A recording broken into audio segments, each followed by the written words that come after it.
నరేంద్ర మోడీ చేసినటువంటివి మా చర్చ జరుగుతున్నది. నరేంద్ర మోడీ 10 ఏళ్ల పాటు అధికారంలో ఉండి కాంగ్రెస్ను విమర్శిస్తూ కాంగ్రెస్ గత ప్రభుత్వాలే తప్పులు చేసినటువంటి అంశాన్ని పెడుతున్నారు.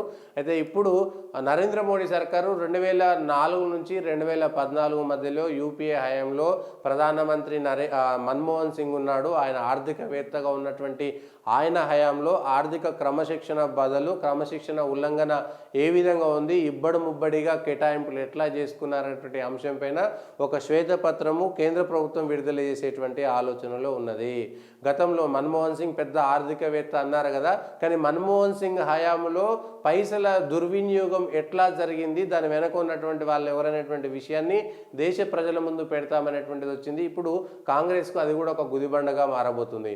మన్మోహన్ సింగ్ హయాంలో అప్పుడు కూడా చర్చ జరిగింది. ప్రధానమంత్రి మన్మోహన్ సింగ్ను అవమానించి సోనియా గాంధీ యూపీఏ చైర్పర్సన్గా విదేశాలకు సంబంధించినటువంటి ప్రతినిధులు దౌత్యవేత్తలు వస్తే ప్రధాని మన్మోహన్ సింగ్ను ప్రధానిగా ఉన్నటువంటి పదవిని కూడా తక్కువ చేసి విదేశాలకు సంబంధించినటువంటి ప్రతినిధులు అధ్యక్షులు వాళ్ళకు సంబంధించినటువంటి దేశాధినేతలు వస్తే సోనియా గాంధీ యూపీఏ చైర్పర్సన్ హోదాలో ఆమెనే మాట్లాడారు, మన్మోహన్ సింగ్ను అవమానించారు, ప్రధానిని అవమానించారు అనేటువంటి చర్చ కూడా జరుగుతున్నది. దీంట్లో ఇక నరేంద్ర మోడీ దీనికి సంబంధించి అతి విశ్వాసమా ఆత్మవిశ్వాసమా తెలుసుకోవాలి, కానీ కాంగ్రెస్ పార్టీ వచ్చేటువంటి అవకాశం లేదు అనేటువంటిది స్పష్టంగా చెప్పిండు. పశ్చిమ బెంగాల్లో ఏదైతే ఇండీ కూటమిలో ఉందో ఆ ఇండీ కూటమికి సంబంధించినటువంటి అంశంలో మమతా బెనర్జీ ఆ కూటమి నుంచి బయటికి పోయి రాహుల్ గాంధీనే విమర్శించేటువంటి ప్రయత్నం, రాహుల్ గాంధీనే విమర్శిస్తుంది. ఆ సీట్ల కేటాయింపులో వచ్చినటువంటి తేడాలతోటి మీరు ఎన్ని గెలుస్తారు, దేశమంతా 40 సీట్లు గెలవాలని పార్టీ మా దగ్గరకు వచ్చి ఎక్కువ సీట్లు అడుగుతుంది అనేటువంటి చేసిరు. దానికి యువరాజు స్టార్టప్ కాదు, స్టార్ట్ కూడా కాడు. రాహుల్ గాంధీకి సంబంధించి రాహుల్ గాంధీ అదే నరేంద్ర మోడీ చెప్తే రాహుల్ గాంధీకి సంబంధించినటువంటి దాంట్లో 2014 నుంచి 2009 నుంచి ఎంపీగా గెలుస్తున్న ఆయనే మా నాయకుడు అన్న నరేంద్ర మోడీకి ధీటుగా ఆయన ఎదగలేనటువంటి పరిస్థితి. దీన్నే ఈ అంశంలోనే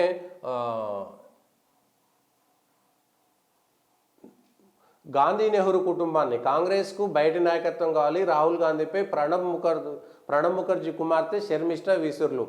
ప్రణబ్ ముఖర్జీ రాష్ట్రపతిగా చేసిండు, కాంగ్రెస్ పార్టీలో ఉన్నాడు, కాంగ్రెస్ నుంచి బయటికి వేయిండు, మళ్ళీ వచ్చిండు, రాష్ట్రపతిగా కూడా అయ్యిండు. సరే కాంగ్రెస్ ఏమిచ్చింది, గాంధీ నెహ్రూ కుటుంబాన్ని దాటి ఆలోచించాలని కాంగ్రెస్ నాయకత్వ బాధ్యతలను బయటి వారికి ఇవ్వాలని మాజీ రాష్ట్రపతి ప్రణబ్ ముఖర్జీ కుమార్తె ఆ పార్టీ మాజీ నాయకురాలు శర్మిష్ఠ ముఖర్జీ సూచించారు.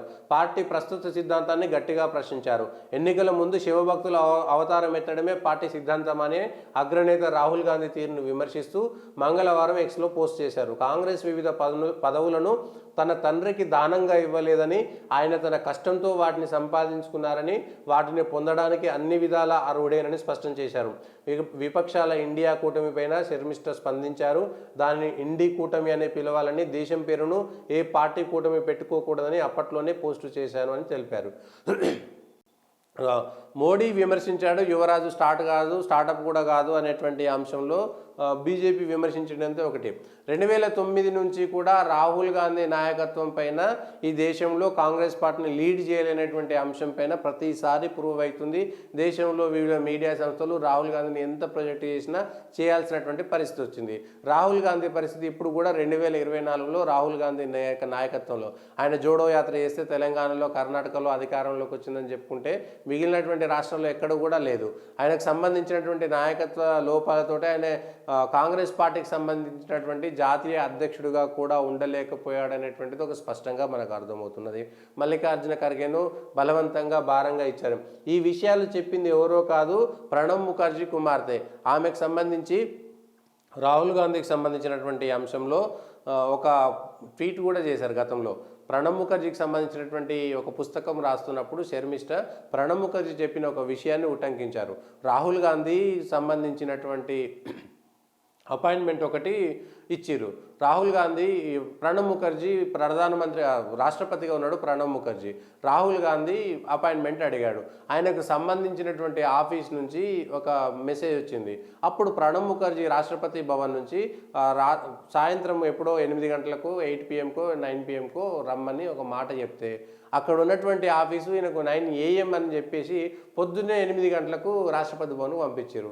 అప్పుడు ప్రణబ్ ముఖర్జీ ఎక్కడో గార్డెనింగ్లోనో ఇంకెక్కడో ఆయనకు సంబంధించిన సంబంధించినటువంటి పొద్దున్న చేసుకున్నటువంటి పనులలో బిజీగా ఉంటే రాహుల్ గాంధీ ఇప్పుడు ఎందుకు వచ్చి ఉండని ఆయన అడిగితే, సార్ ఆయన రాత్రి సమయం ఇచ్చిరు, ఆయన అపాయింట్మెంట్ షెడ్యూల్ ప్రకారం సాయంత్రం ఉందంటే పొద్దున్నే ఎందుకు వచ్చిరని మళ్ళీ ఆరాధిస్తే రాహుల్ గాంధీ ఆఫీసు సాయంత్రం 8 గంటలు 8 PM అని చెప్పాల్సింది పోయి 8 AM అని చెప్తే అప్పుడు ప్రణబ్ ముఖర్జీ ఒక కామెంట్ చేశారంట.